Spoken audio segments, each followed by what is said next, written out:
Direktur Jenderal untuk Kerjasama Perdagangan Internasional Kementerian Perdagangan. Pak Iman Pambagio ini merupakan salah satu orang paling penting dalam percaturan APEC, terutama untuk Indonesia. Pak Iman, kami persilahkan. Kemarin Pak Denny sudah mengantarkan beberapa background tentang negosiasi kita di APEC. Mungkin Bapak akan menyampaikan sesuatu yang lebih maju dari itu. Silakan, Pak. Baik, terima kasih. Selamat siang teman-teman semua. Mungkin kita akan melakukan pertemuan seperti ini dari hari ke hari sampai tanggal 6, Pak ya. Jadi saya mungkin sebaiknya juga tidak exhaust everything yang akan juga dibahas dalam 2 hari ke depan. Tapi mungkin ada 1-2 hal yang mungkin ingin saya highlight dan rasanya cukup penting dalam konteks kepentingan kita di APEC ini seperti apa. Seperti teman-teman ketahui, tema utama kita tahun ini adalah Resilient Asia Pacific, Engine of Global Growth. Dan pada tanggal 30 sudah dilakukan semacam CTI Trade Policy Dialogue, di mana dalam kegiatan itu kita undang juga pembicara dari beberapa lembaga internasional. Yang menarik dari diskusi itu mungkin bisa saya share dengan teman-teman. Di bawah konteks Resilient Asia Pasifik, yang ingin kita bangun adalah pemahaman bahwa liberalisasi terus berjalan. Kita tidak bisa menyetop proses liberalisasi. Globalisasi akan terus berjalan, didukung oleh kemajuan teknologi, komunikasi, transportasi, dan lain-lain. Namun kita juga ingin mengingatkan dalam konteks resilience tadi, ada kalangan yang atau kelompok atau segmen dalam masyarakat kita yang memerlukan perhatian khusus. Saya bicara di sini mengenai UKM, wanita pengusaha, dan juga misalnya young entrepreneurs, mereka yang baru selesai kuliah masuk ke dunia nyata, udah nggak bisa main-main lagi, harus make money. Pilihannya antara kerja pada orang lain atau bikin usaha sendiri. Jadi ini justru kelompok yang sangat besar di masyarakat kita. Saya kira juga kalau kita bicara mengenai APEC, mungkin sekitar 85-95% dari pemain ekonomi itu adalah the smallholders ini, the small guys gitu ya. Dan kita merasa bahwa kalau APEC ingin mempertahankan kredibilitasnya, APEC ingin relevan dari waktu ke waktu, maka APEC juga harus bisa mengatasi hal-hal atau tantangan yang dihadapi oleh kelompok-kelompok ini. Jadi liberalisasi oke, jalan terus, tapi bagaimana dengan kelompok ini, the small guys, saya istilahkan. Dan dalam workshop atau trade policy dialogue itu kesimpulannya adalah benar, liberalisasi itu akan mendorong pertumbuhan. Itu sudah bisa dibuktikan secara empiris. Tetapi juga akan tercipta tantangan-tantangan baru untuk beberapa kelompok masyarakat. Sekali lagi mengenai small guys. Sehingga yang kita perlu fokuskan tahun ini dan selanjutnya supaya APEC lebih kredibel dan relevan adalah mendorong proses liberalisasi yang lebih memberikan kesempatan kepada the small guys, UKM, lagi-lagi pengusaha wanita pengusaha, kembali, dan juga youth entrepreneurs. Jadi kesimpulannya begitu. Tapi bagaimana membawa konsep ini masuk ke dalam kerja APEC?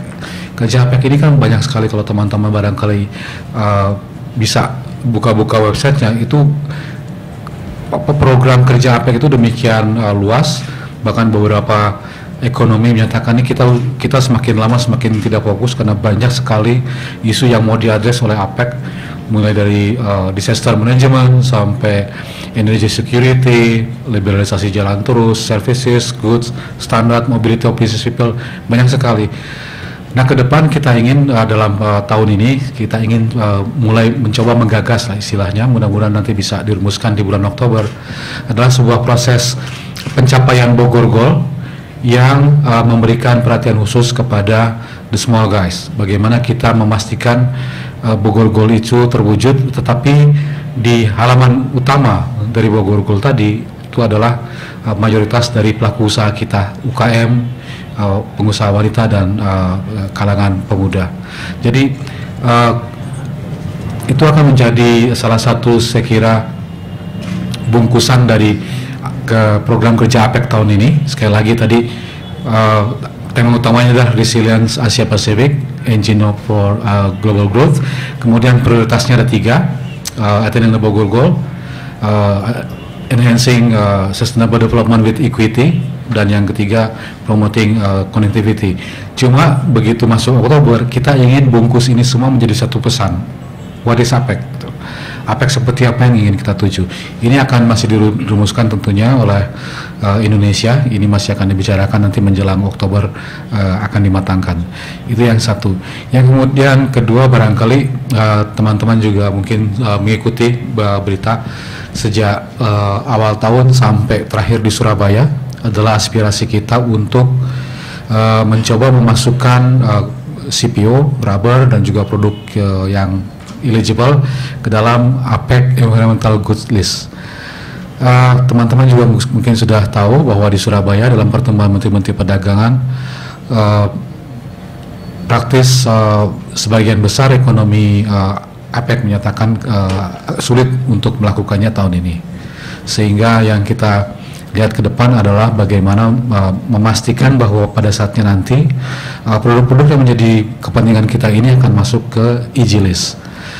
Yang kita akan kembangkan tahun ini adalah membangun pengertian, pemahaman, dan tentunya dengan itu juga dukungan bahwa agro-based product itu juga bisa kontribut kepada masalah-masalah lingkungan.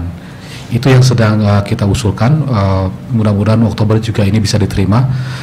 Intinya adalah kita tidak secara spesifik membahas itu produk-produk tertentu, tapi intinya adalah kita ingin membawa konsep agro-based yang juga bisa mendukung masalah-masalah lingkungan. Karena pastinya bukan hanya Indonesia yang ingin memasukkan produk-produk berbasis agriculture, tetapi juga ekonomi APEC yang lain yang mempunyai potensi untuk mengembangkan agro-based sebagai environmental goods. Jadi kita ingin pembicaranya tuh justru lebih konseptual. Tidak lagi secara spesifik. Tahun ini kita mendorong sesuatu yang sudah kita rasakan di Surabaya akan sangat sulit untuk kita perjuangkan. Tetapi juga ini terkait sebetulnya dengan proses. Karena mungkin sekali lagi teman-teman barangkali mengamati tahun 2012 proses pembentukan atau kesepakatan EG List ini juga melalui proses perundingan yang cukup panjang dan alot. Sentimennya saat ini adalah untuk sementara kita tidak buka dulu listnya, kita melihat bagaimana implementasi dari kesepakatan 2012 di Vladivostok gitu ya. Kalau kita buka sekarang, maka sebetulnya ekonomi lain juga punya hak untuk menambah juga. Jadi kalau mau kita tambah tahun ini, yang kita tambah tidak hanya CPO dan beberapa produk yang kita ingin tambahkan, karena ekonomi lain juga terpaksa harus bisa diterima kalau mereka come up dengan produknya yang ingin mereka tambahkan ke EG List. Jadi ini masalah proses sebetulnya, sehingga pemikiran kita adalah oke, kita akan go deeper, kita akan masuk jauh lebih dalam konsepnya, yaitu adalah membahas dan membangun dukungan bahwa agro-based product itu bisa kontribut kepada masalah environment. Tentunya tidak semua produk pertanian, karena kemudian kita memikirkan tentunya ada sensitivitas beberapa ekonomi terhadap produk pertanian seperti Jepang, Korea misalnya, itu sangat sensitif dalam pembicaraan mengenai agriculture products. Tapi kita punya caveatnya, yaitu kita batasi pada produk-produk agriculture yang juga punya nilai environment. Jadi dua itu yang mungkin bisa saya share hari ini.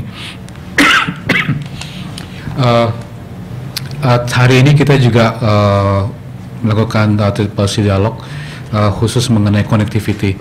Intinya adalah bahwa tahun ini kita mencoba teman-teman dari Kemlu khususnya memframe kerjasama APEC di bidang connectivity itu secara lebih terarah, so to speak.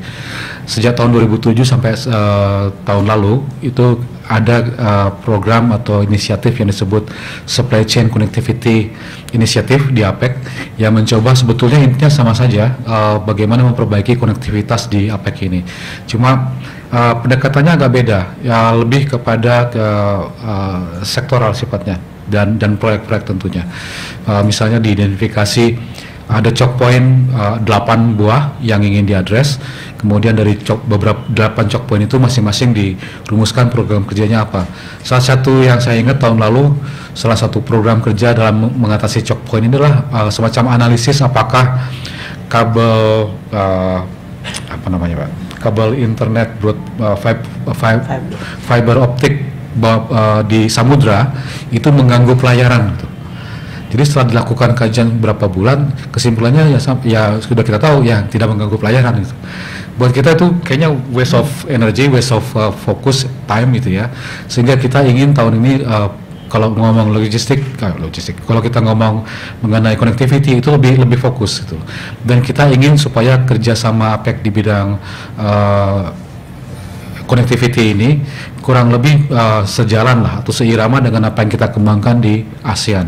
ASEAN sudah punya yang disebut Master Plan for ASEAN Connectivity yang terdiri dari 3 pilar, physical connectivity, institutional connectivity, dan people to people connectivity. Kita harapkan nanti pada waktunya APEC bisa mengembangkan konsep yang sama sehingga kita bisa fokus. Untuk yang physical connectivity kita bicara mengenai pengembangan pembangunan ports dan airports misalnya, transportation fisik ya, infrastruktur sifatnya. Sementara yang institutional connectivity kita bicara mengenai soft infrastructure seperti penyesuaian ketentuan custom, penyederhanaan ketentuan custom, kerjasama di bidang standar yang sifatnya lebih soft, dan tentunya people to people connectivity, bagaimana kerjasama perguruan tinggi, pertukaran turis dan lain-lain. Jadi mungkin untuk siang ini saya fokus di 3 itu. Tentunya besok dan lusa either Pak Yuri atau saya juga akan bisa menambahkan isu-isu lain yang memang kita bicarakan. Tapi at this point barangkali tiga hal itu yang bisa saya sampaikan. Terima kasih Pak Dirjen. Ada pertanyaan? Silakan. Ya, silakan. Saya Linda dari di Jakarta Post. Mungkin pertanyaan saya, kan Bapak tadi mengatakan dari pertemuan CTI itu sudah muncul gagasan bahwa proses liberalisasi di Asia Pasifik itu harus tetap memperhatikan dan memberikan ruang untuk the small guys. Nah, kira-kira apakah sudah ada outcome konkret, kira-kira program apa yang akan dilakukan untuk menerjemahkan gagasan tersebut, Pak? Terima kasih. Baik, terima kasih. Karena kita baru diskusi 30 Juni kemarin, besok tentunya Indonesia akan melaporkan poin-poin yang kita bisa petik dari workshop tadi. Tetapi jalan sampai September, Oktober nanti kita akan merumuskan sesuatu. Intinya adalah mencoba merep up kerja kita tahun ini dengan 3 prioritas dan 1 tema tadi.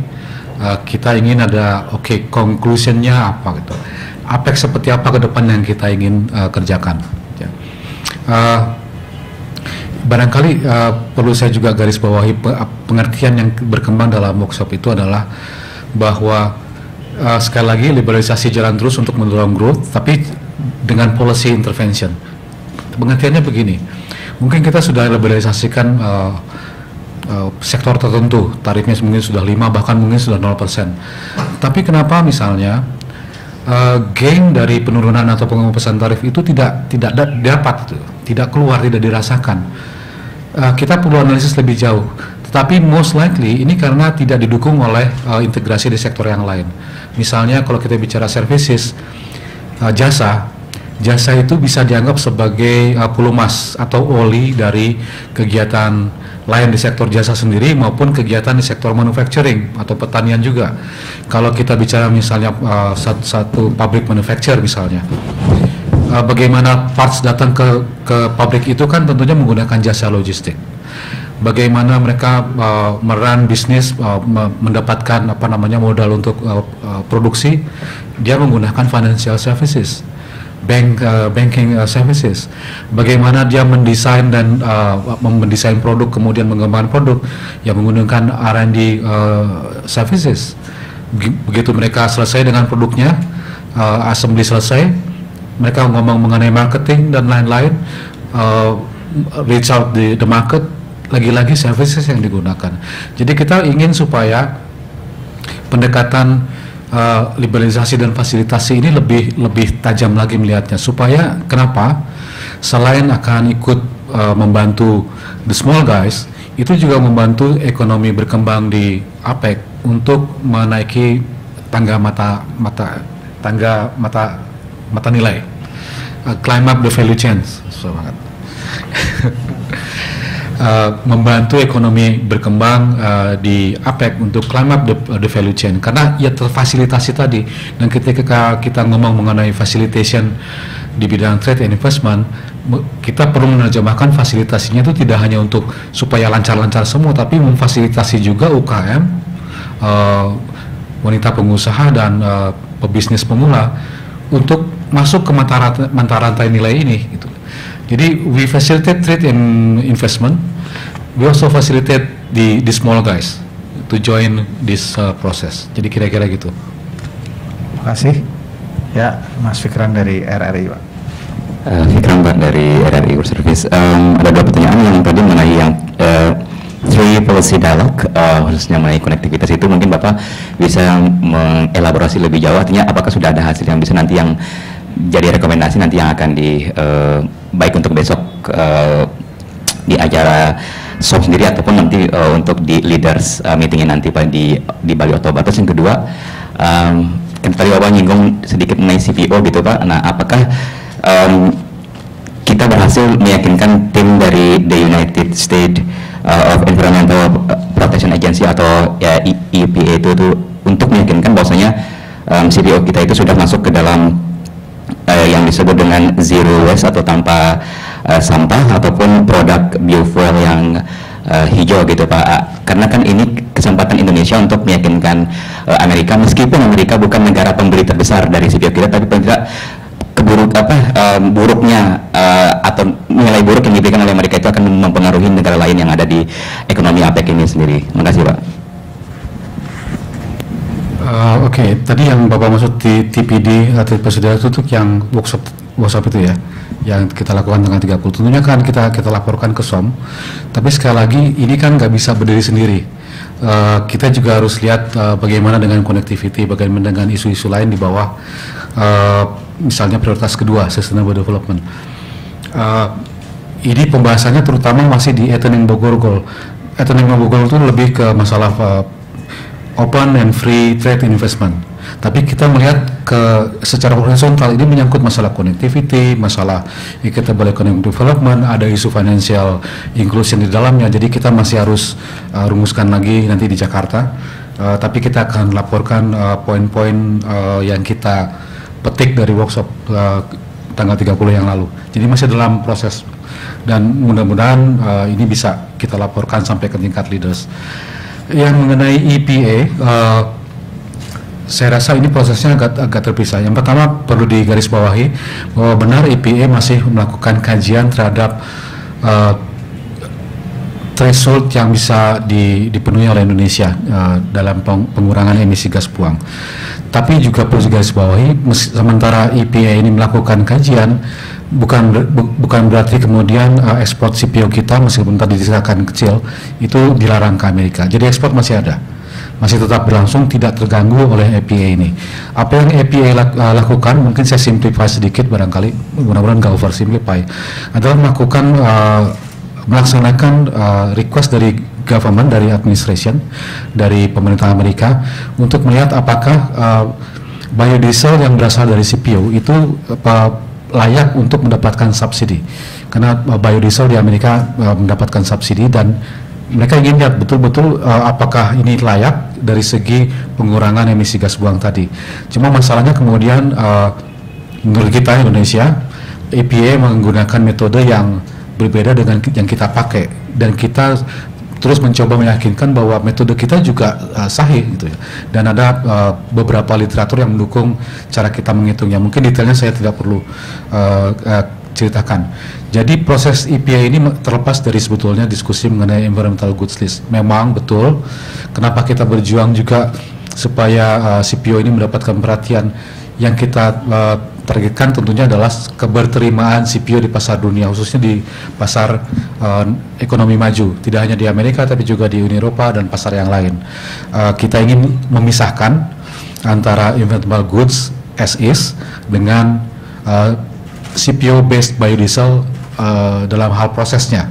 Kalau memang ada masalah lingkungan, ada yang menyatakan itu mempersempit habitat orangutan segala macam. Let's address that in another occasion. Tapi kalau kita bicara mengenai environmental goods, ya kita bicara environmental goods. Kira-kira seperti gini gambarannya. Di EG List yang diadop tahun lalu oleh leaders itu misalnya ada solar panel. Ketika solar panel masuk, kita tuh tidak mempertanyakan Anda bikin solar panelnya secara environmentally friendly apa enggak,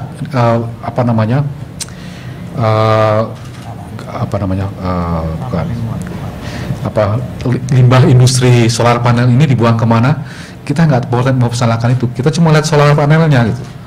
Kita juga ingin produk kita nanti yang layak itu juga dilihat meritnya as is gitu ya. Jangan ngomong ke belakang gitu. Bagaimana lahannya dikelola segala macam, itu isu lain yang akan diadres dengan cara lain. Karena kalau kita ngomong EG List, kita kan ngomong mengenai penurunan tarif menjadi maksimal 5% pada tahun 2015. Itu sebetulnya yang kita bicarakan. Kita sekali lagi tidak mempermasalahkan prosesnya seperti apa, orang sampai ke solar panel atau sampai bikin turbin itu bagaimana prosesnya, apakah mengotori lingkungan pabriknya atau tidak, kita kan tidak mempermasalahkan itu. Jadi kita ingin memisahkannya. Jadi sekali lagi EPA masih berjalan, Mas. Pertengahan minggu kedua bulan lalu, kebetulan saya mengikuti Asian Economic Minister Roadshow to the US, dan kita gunakan kesempatan itu pada saat sampai di Washington untuk mengadakan pertemuan bilateral. Kita juga raise masalah ini. EPA menyatakan masih terus mempelajari karena dia mendapatkan input dari stakeholders, dari berbagai stakeholders lebih dari 50.000. Jadi mereka harus by law, mereka harus lihat satu persatu dan memberikan pertimbangan as and when necessary, kira-kira begitu. Tapi kita juga insist, tolong terus ini selesaikan. Anda mau berapa lama sebetulnya gitu ya. Sekali lagi ini tidak mengganggu ekspor CPO kita sebetulnya, tapi Bapak betul, Mas betul bahwa ini masalah branding CPO kita, EDN, keberterimaan CPO kita. Jadi ya mudah-mudahan sementara kita memperjuangkan penyelesaian dengan EPA, kita bisa membangun pemahaman di APEC bahwa produk pertanian juga bisa berkontribusi ke masalah-masalah lingkungan, tapi bersama dengan itu juga kita melakukan perbaikan-perbaikan di dalam negeri. Gitu. Saya kira-kira gitu, Pak. Masih bisa satu pertanyaan, Pak? Selalu bisa. Oke. Mas. Ya, terima kasih Pak. Pak Imam, saya Versulbis dari Majalah Gatra. Saya ada dua pertanyaan Pak. Pada umumnya lebih kepada konfirmasi. Satu sisi adalah perihal tentang ini Pak. Di Jakarta pada Selasa 2 hari yang lalu, itu ada Bank Dunia datang, tim Bank Dunia yang menyatakan bahwa pertumbuhan ekonomi kita itu diduga mereka sampai 5,9 atau katakanlah genap 6% dari rencana awal 6,2. Nah, pertanyaannya adalah gini, saya ingin mematchingkannya dengan statementnya oleh Direktur APEC kita ini, Pak Alan Bollard. Dia juga menyatakan hal yang hampir sama. Indonesia di atas 6, itu tidak mungkin dengan situasi yang sekarang ini gitu. Cuma pertanyaan saya tadi yang ingin saya sambungkan adalah tentang liberalisasi. Nah, pertanyaan saya yang pertama adalah kalau kita liberalisasi, bagaimana dengan komoditi kita? Di sini kan sisinya adalah menguatkan kekuatan komoditas kita gitu. Beberapa yang lalu sih gue udah nanya dengan Pak Dini tentang hal itu. Cuma saya ingin konfirmasi melalui Bapak gitu. Nah, kemudian ada seperti ini. Kalau kita menerima liberalisasi dengan tarif biaya masuk tetap 5% doang, sementara yang lainnya di atas 5% loh Pak. Nah, ada nggak deal-dealan kita atau lebih tingkat tinggi kita untuk itu naikin dong tarif biaya masuk kita? Kok sedikit banget di antara negara Asia kita yang paling rendah gitu. Nah, konon kabarnya liberalisasinya sudah terjadi saja 4-5. Ini kalau benar-benar udah di-fixin lagi, bagaimana? Nah, di sisi itu loh Pak. Dan kemudian tadi yang tentang di APEC ini, saya ingin nanya policy yang diberikan pemerintah itu terhadap persaingan liberalisasi itu jenisnya lebih seperti apa sih Pak? Peraturan-peraturan untuk melindungi komoditas kita atau beragam untuk pertumbuhan ekonomi kita itu Pak. Terima kasih Pak.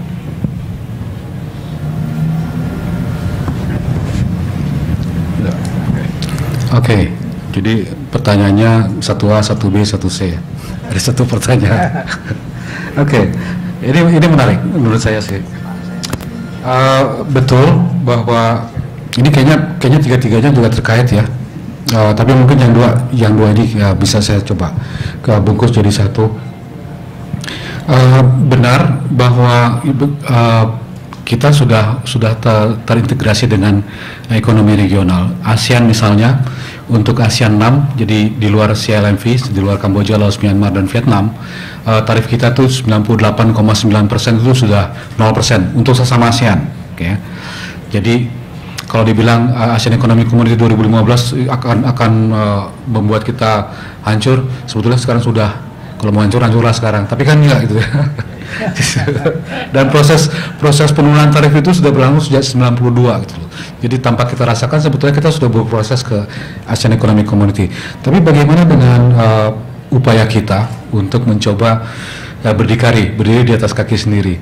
Mungkin kita perlu melangkah sedikit ke belakang ya. Kebijakan tarif kita memang sudah rendah, dan itu yang sudah sudah diterapkan sejak awal tahun 80.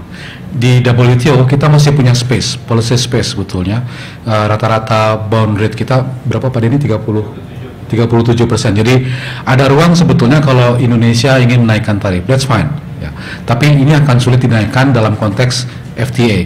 Misalnya dalam konteks ASEAN China FTA, ya ini harus diruntingkan lagi dengan 10 negara yang lain. ASEAN 9 plus China. Jadi tergantung pilihan kita. Kita mau rundingkan lagi dengan hasil juga kita belum tahu bagaimana, tapi juga ada political cost-nya. Kemudian juga tentunya agreement yang lain seperti ASEAN Korea, ASEAN Jepang, dan yang lain. Jadi dari segi MFN sebetulnya kita masih punya space, tapi kebetulan ada ASEAN Plus One FTA di mana kita anggotanya.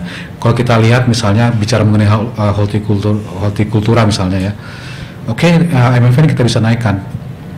Tapi mungkin kita akan tidak bisa tahan yang dari China, dari India, dari Jepang mungkin, atau dari Australia, karena ASEAN Plus One FTA sudah kita masuki gitu. Otherwise kita overall semua, tapi juga menurut saya political cost-nya besar.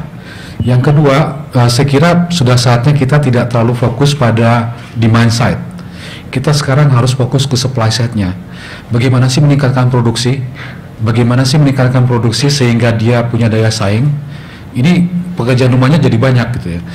Karena untuk produk-produk yang mungkin sudah bagus, membawa dari sentra produksi ke jalur utama distribusi, barangkali masalah transportasi, pungutan antar daerah, ketiadaan alat angkut yang menggunakan pendingin untuk perishable products misalnya ya. Jadi kita sebetulnya harus fokus di supply side-nya. Kalau kita kuat di supply side, entah itu mau dari mana produknya, entah itu berapa tarifnya, kita bisa compete di negara kita sendiri. Jadi sebetulnya menurut saya tarif itu bukan satu-satunya dan bukan instrumen yang paling efektif untuk mendorong produksi nasional. Tetapi semenjak produksi nasional itu belum mencukupi demand di pasar, ya kita harus lihat ya istilahnya menteri kita kebijakan buka tutup gitu ya. Kalau mungkin pengalaman bawang putih kemarin memberikan pelajaran yang cukup bagus buat kita, atau bawang merah ya. Supply kita tuh ya kecil banget gitu ya, nggak bisa mencukupi. Tapi kalau kita main-mainkan dengan tarif dan border measures begitu, ya hasilnya kita diteriaki ibu-ibu rumah tangga gitu loh. Dan akhirnya nggak bisa kan, nggak sustain gitu loh. Cara-cara seperti itu nggak sustain. Kita harus lihat ke supply side-nya. Dan kalau kita bicara supply side ini banyak faktor yang harus dikerjakan. Tapi kalau kita mau sekali lagi mau sustain di dalam era yang makin kompetitif ini, ya kita harus kerjakan segera gitu. Kemudian tadi saya kira itu sekaligus menjawab kebijakan kita terhadap sektor komoditas kita ya. Kira-kira dari sudut pandang Kementerian Perdagangan, saya bisa katakan sebaiknya Indonesia sekarang betul-betul menekankan di supply side-nya, perbaiki sektor produksi.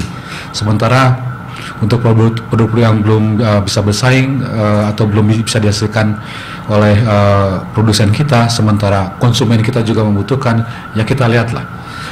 Tentunya akan ada yang menyatakan kalau tarifnya tinggi itu menjadi insentif buat produsen dalam negeri untuk fokus di sana gitu ya, karena ada tarif protection di situ. The question is apa betul gitu? Udah kasih tarif tinggi, tapi petani kita mau meningkatkan produksi, mau beli benih, kemudian mau minjam kredit perbankan, kreditnya paling tinggi di ASEAN gitu loh. Jadi itu tadi yang saya maksudkan, supply side-nya yang harus kita fokuskan sekarang. Jangan terlalu mencurahkan 100% perhatian kita kepada demand side-nya. Boleh yang D nih, 1D.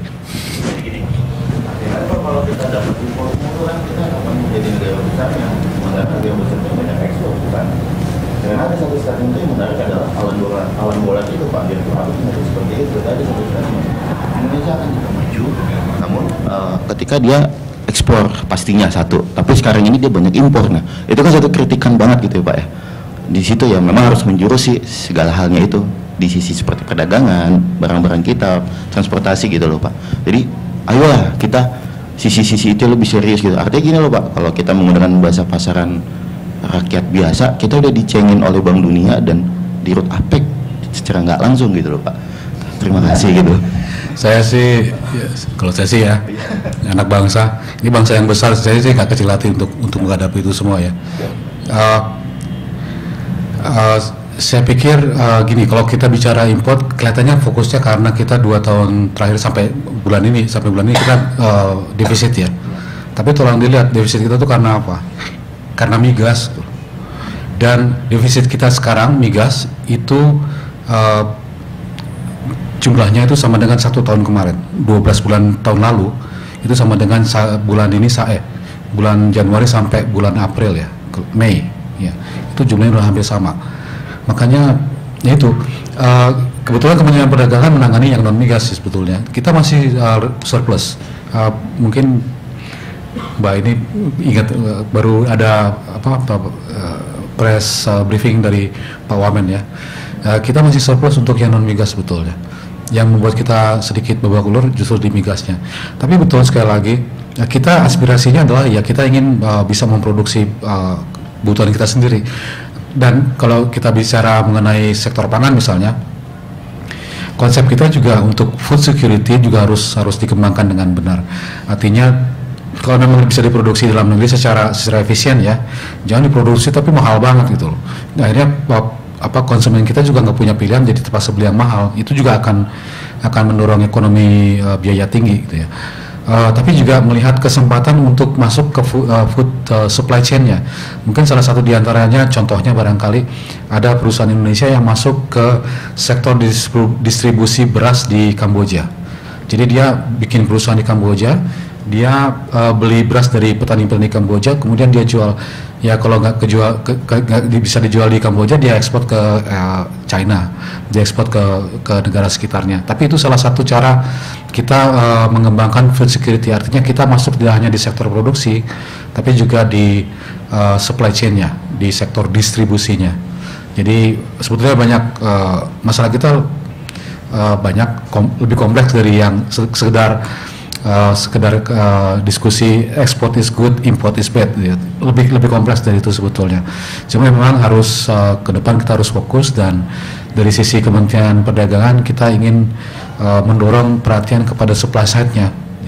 Supply side ini tidak hanya ditangani oleh Kementerian Kepanjangan Teknis, misalnya sektor pertanian tuh harus pertanian. Menurut kita enggak, itu harus lebih holistik. Kalau kita ingin merevitalisasi sektor hortikultura misalnya, fine, kita targetkan produknya apa, tapi juga didukung misalnya dengan kredit perbankan yang lebih baik. Kementerian Perdagangan barangkali membantu mengembangkan pasar feedernya sebelum masuk ke jalur distribusi nasional. Semua akan harus dilibatkan. Jadi nggak cuma mengembangkan sektor hortikultura, tapi hanya pertanian saja yang bekerja. Kita semua harus bekerja. Oke, terima kasih. Terima kasih. Masih ada lagi? Oke.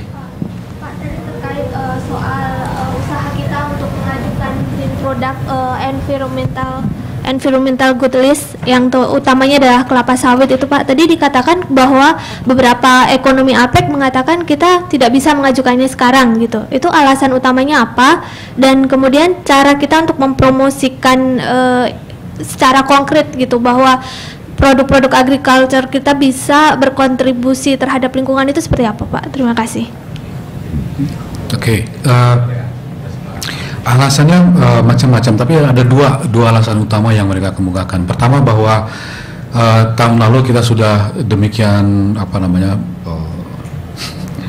tahu ini bisa bukan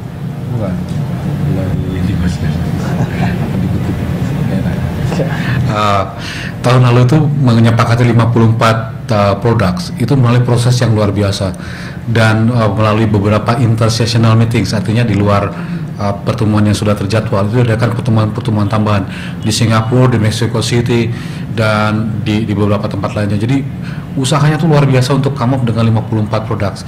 Nah, tahun ini sebagian besar ekonomi menyatakan ya kita tarik nafas dulu gitu. Itu yang pertama. Kenapa? Enggak, bukan APEC, Bu. Ibu menanyakan itu kan, Mbak menanyakan alasannya apa. Jadi bukan alasan Indonesia, jadi alasan mereka. Ketika kita menyodorkan konsep keinginan kita, mereka menyatakan kita APEC ya. Kita secara kolektif tarik nafas dulu. Dan kita fokus pada implementasi kesepakatan tahun lalu, yaitu menyusun mungkin program penurunan tarifnya seperti apa. Dia kan harus disusun itu. Alasan yang kedua,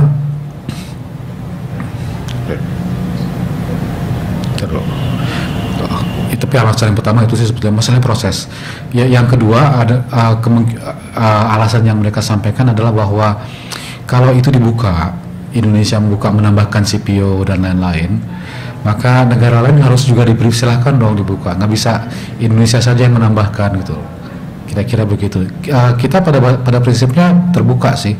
Kalau ekonomi APEC lain juga ingin menambahkan, basisnya adalah agriculture. Tapi tidak begitu penerimaan ekonomi APEC yang lain. Sekali lagi ke alasan yang pertama, kita sudah melalui proses yang demikian sulit. Tahun ini kita fokus dulu ke implementasi. Nah, tadi pertanyaan terakhir Mbak, apa yang harus dilakukan? Tahun ini kita mengusulkan supaya dilakukan kajian dan juga dilakukan diskusi mengenai kontribusi dari agro-based product terhadap masalah-masalah environment. Ini nanti kita akan juga bicarakan. Di pertemuan CTI 3 kemarin juga sudah di table, masih mix ininya, karena mungkin masalahnya kita perlu menjelaskan lebih jauh. Saya rasa intinya di sini adalah mengkomunikasikan usulan kita, karena ada yang meskipun sudah jelas rasa-rasanya ya, kita batasi pada produk-produk yang kontribut pada environment, tapi masih ada yang belum ngerti rupanya, karena bahasanya beda-beda barangkali. Seperti Jepang, dia bilang wah agriculture sangat sensitif buat kita akan sulit. Ya tapi kan kita ngomong bukan beras Anda gitu, kita nggak ngomongin edamamenya dia gitu ya. Kita nggak ngomongin semua produk agriculture dia apa gitu. Produk agriculture yang contribute to environment, that's di koridornya gitu. Itu yang perlu kita coba terus tekankan kepada ekonomi APEC yang lain, supaya tetap terbuka semacam window bagi kita untuk terus mendiskusikan ini di APEC, either menjelang Oktober sampai tahun depan, sampai tahun 2015 dan seterusnya. Karena sebagai ekonomi berkembang kita masih sangat bergantung pada produk-produk pertanian, dan kita melihat bahwa kita punya potensi yang besar untuk mengajukan produk-produk pertanian ini sebagai environmental goods. Oke, kita produsen terbesar CPO, kita produsen karet terbesar juga. Rasanya kok dan itu kontribusinya terhadap environment, barangkali teman-teman bisa lihat di bawah ada pameran dari Gapkindo, kemudian dari Pulp and Paper, dari sawit ya, yang menunjukkan bahwa memang ada kontribusi nyata dari produk-produk itu terhadap environment. Oke. Baiklah, Bapak ada acara jam 3, ini jam 3 kurang seperempat. Saya kira nanti bisa disambung dengan pertemuan di hari yang lain, Pak ya. Tentu.